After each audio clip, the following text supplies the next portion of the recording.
Les employés d'Amazon sont surpris en train de simuler leur utilisation de l'IA pour atteindre les quotas de l'entreprise. L'inflation américaine atteint son plus haut niveau depuis 2023 et Sam Altman prend la barre pour défendre son empire devant le tribunal fédéral. Bienvenue dans le résumé quotidien. Je suis votre hôte, Étienne Noumen, ingénieur logiciel diplômé de l'Université Laval, basé à Calgary. Aujourd'hui, nous réalisons l'autopsie forensique de la toxicité des quotas d'IA ce mercredi 13 mai 2026. L'industrie de l'intelligence artificielle crée une déconnexion sévère entre les mesures de performance de l'entreprise et la productivité réelle.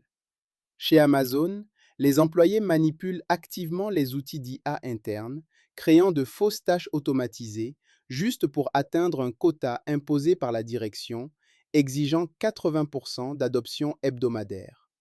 À travers l'industrie, une culture toxique de token maxing émerge, les développeurs brûlant des milliards de jetons d'IA uniquement pour gonfler leur score d'utilisation.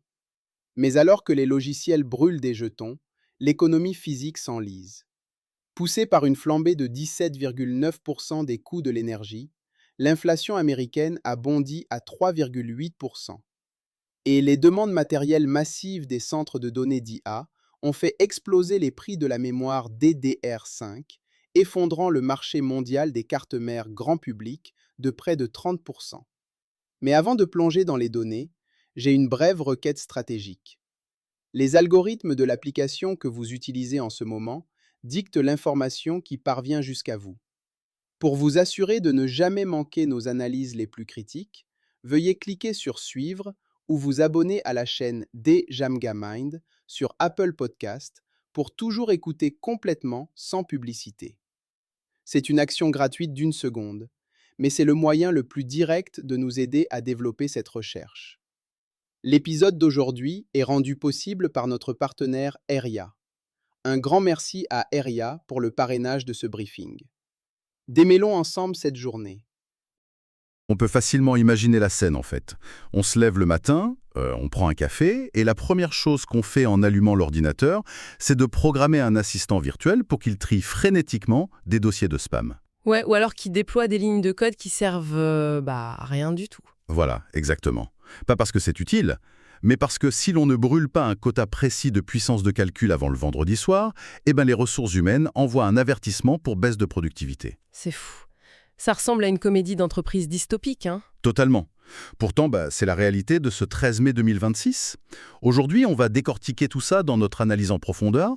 On a rassemblé des documents internes, des rapports économiques, des annonces matérielles. Et même des minutes de procès. Ouais. Notre mission aujourd'hui, c'est de comprendre comment l'industrie technologique est en train de s'enfermer dans un paradoxe absurde. D'un côté, on crée des incitations complètement toxiques pour forcer l'usage d'une technologie virtuelle, et de l'autre, on percute de plein fouet les limites physiques et matérielles de notre planète. C'est vraiment un point de bascule fascinant pour le coup. Quand on regarde les sources qu'on a aujourd'hui, ça brosse le portrait d'une industrie qui étouffe sous son propre poids. Ouais, on a des mémos internes d'Amazon, les derniers chiffres de l'inflation américaine, des licenciements chez LinkedIn. Sans parler du marché des cartes mères qui s'effondre, et de ce qui se dit au tribunal entre Elon Musk et Sam Altman. Le fil rouge y crève les yeux. Cette quête effrénée de l'intelligence artificielle se heurte violemment à la réalité du matériel et de l'énergie. Bon, commençons par le point de départ de ce délire. C'est un concept qui inonde les forums ces derniers temps, le fameux token maxing. On lit ce terme absolument partout, dans nos notes. Ah oui, le token maxing. C'est devenu une vraie épidémie. Avant d'aller plus loin, faut qu'on clarifie la base, pour être sûr. Si je comprends bien, un token, un jeton, c'est grosso modo comme une syllabe dans un mot, c'est ça? C'est ça. Chaque fois qu'une intelligence artificielle lit ou génère un bout de texte, elle consomme des tokens. Et chaque token coûte une petite fraction de centime et, surtout, une gouttelette d'électricité. Ok, mais la tendance actuelle avec ce token maxing, c'est de faire exploser ces compteurs de manière intentionnelle, non? Exactement, c'est la philosophie qui consiste à dire arrêtons d'utiliser ces modèles avec parcimonie. Au lieu de poser une question simple, les adeptes de cette méthode inondent littéralement les serveurs. Avec des requêtes massives.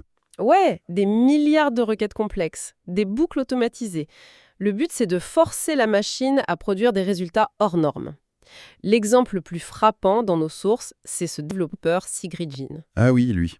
Il est monté sur scène récemment pour conseiller aux gens de dépenser autant d'argent dans leurs abonnements IA, genre des plans à $200, que dans leur propre loyer. C'est un conseil financier complètement malade. Jin a prouvé son concept en expliquant avoir brûlé plus de 50 milliards de jetons en une seule année. Attends. 50 milliards de syllabes synthétiques générées pour un seul mec. Je veux bien que ce soit performant, mais comment on arrive techniquement à justifier un volume pareil? C'est là que ça devient vertigineux, en fait.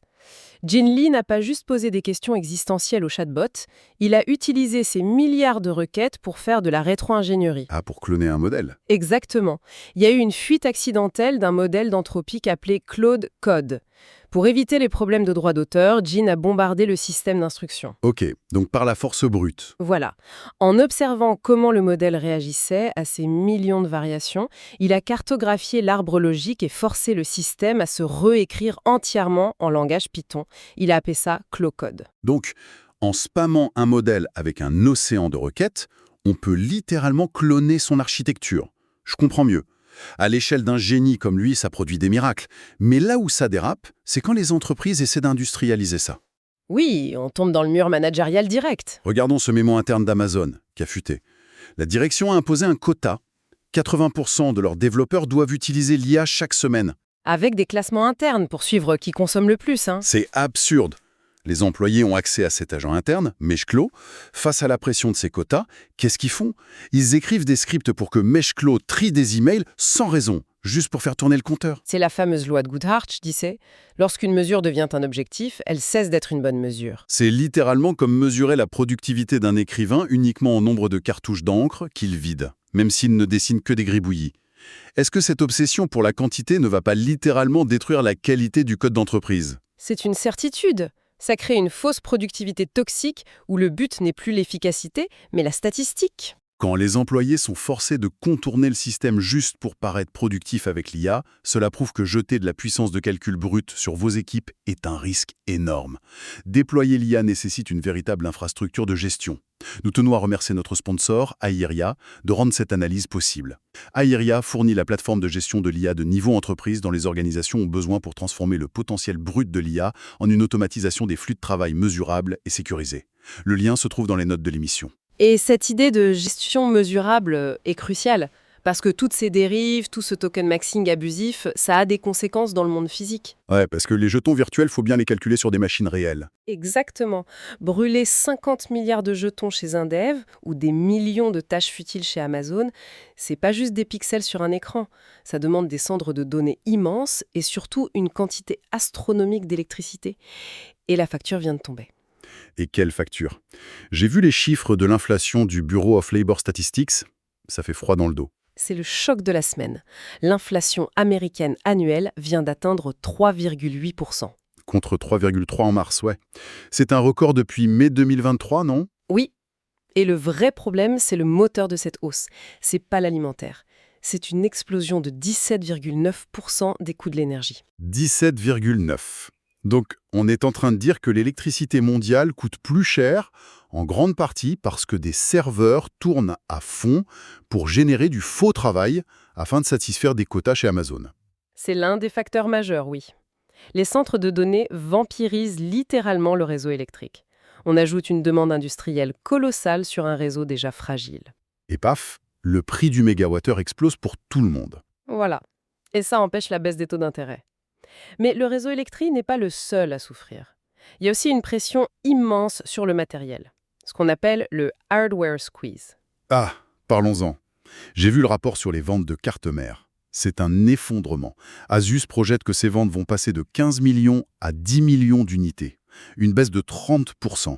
C'est énorme. Sur le coup, j'ai pas compris le lien.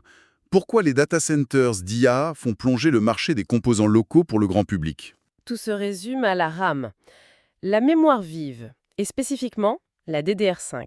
Ah, parce que les modèles d'IA en consomment beaucoup. Énormément. Pour faire tourner ces modèles locaux, il faut charger tous les paramètres dans la mémoire active. Une bande passante gigantesque est requise. Donc toute la capacité de production des usines est siphonnée pour fabriquer de la mémoire ultra rapide pour les data centers. Qui crée une pénurie pour le reste. Exact. Les prix de la RAM s'envolent, les fabricants de cartes mères ne peuvent plus suivre et les ventes s'écroulent. Et ça frappe directement les consommateurs. Regarde Apple. Ils ont discrètement retiré de leur boutique le Mac mini d'entrée de gamme à 599 $. La version 256 Go a juste disparu. Oui, puis voilà, envolé.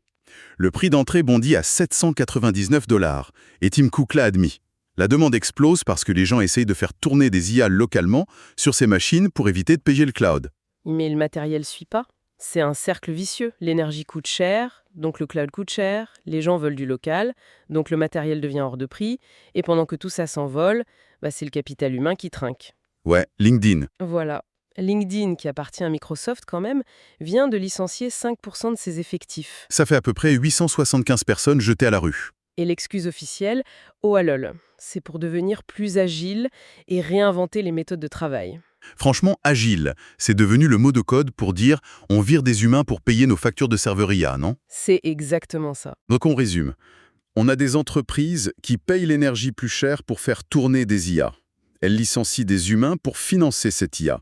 Et au final, les employés qui restent simulent leur travail avec l'IA pour garder leur job.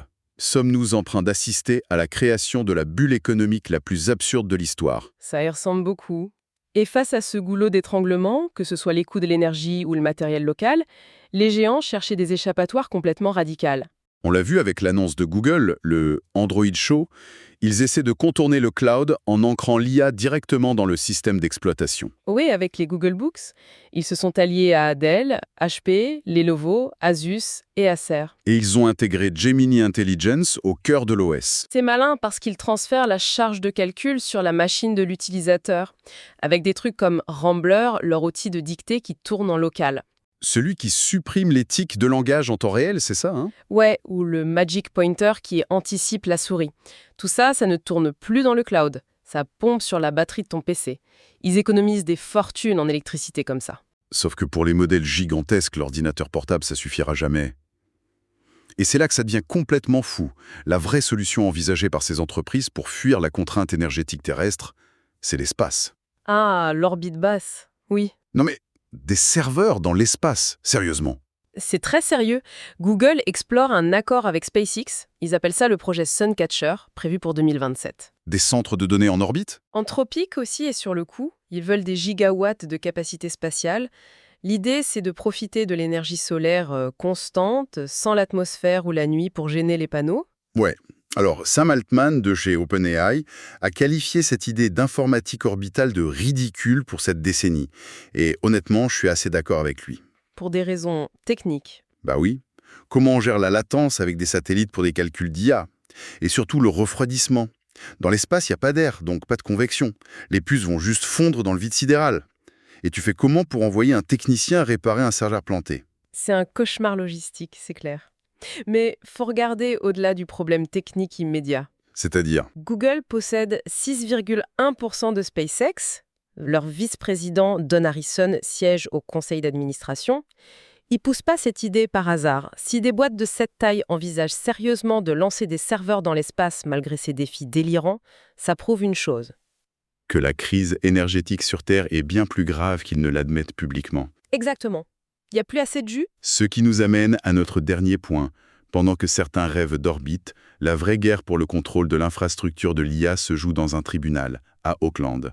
Le méga-procès entre Elon Musk et Sam Altman. C'est vraiment la collision de toutes ces tensions matérielles. On va rester très factuel là-dessus. Musk accuse Altman et Microsoft d'avoir, je cite, volé une organisation caritative. Oui, parce qu'OpenAI était censé être à but non lucratif à la base. C'est ça.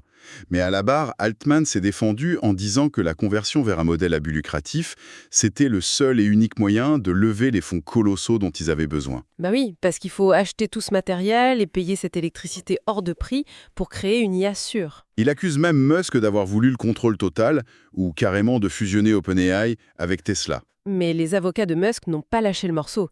Ils ont attaqué la crédibilité d'Altman sur un point très sensible, ses conflits d'intérêts financiers. Et c'est là que ça devient intéressant vu tout ce qu'on vient de dire. Ils ont pointé ses liens avec Stripe, bien sûr, mais surtout avec Cerebras et Helion. C'est ça qui est fascinant. Cerebras, c'est une entreprise qui conçoit des puces alternatives pour briser le monopole actuel. Et Helion, c'est de l'énergie de fusion nucléaire. Voilà. Ce procès, il résume parfaitement notre analyse. Aucun des deux camps ne présente une vision vraiment rassurante. Au final, c'est une guerre brutale pour savoir qui va contrôler la ressource la plus précieuse, la plus rare et la plus énergivore du monde, l'infrastructure de calcul. C'est fou. Alors, on arrive à la fin de cette autopsie et la question c'est pourquoi on devrait s'en soucier? Que l'on soit un développeur poussé à truquer ses métriques sur Meshklo ou un consommateur qui voit le prix de son ordinateur exploser à cause de la RAM. Ou juste quelqu'un qui subit l'inflation à 3,8% tirée par l'énergie. Voilà. Les décisions abstraites qui sont prises en ce moment dans ces conseils d'administration ont un impact physique, matériel et financier ultra direct sur nos vies. Et ça amène une pensée finale assez provocatrice, je trouve. On a tellement peur du grand scénario de science-fiction IA qui devient super intelligente et incontrôlable. Ouais, le fameux Skynet. C'est ça. Mais vu que le token maxing génère surtout une surcharge de données de faible qualité et que l'énergie est devenue la vraie monnaie d'échange, la prochaine grande crise de l'IA ne sera peut-être pas du tout technologique au sens de l'intelligence. Tu penses à quoi alors? À un double effondrement. L'effondrement des réseaux électriques sous la demande et surtout l'effondrement de la confiance interne des entreprises qui vont se noyer dans une mer de faux accomplissements automatisés. On risque une paralysie totale du système. Un système paralysé par de la fausse productivité virtuelle qui brûle du vrai charbon. C'est un sujet de réflexion massif à méditer jusqu'à notre prochaine analyse. Merci de nous avoir suivis pour cette exploration. Gardez l'œil ouvert et à très bientôt. À bientôt, Evelyne.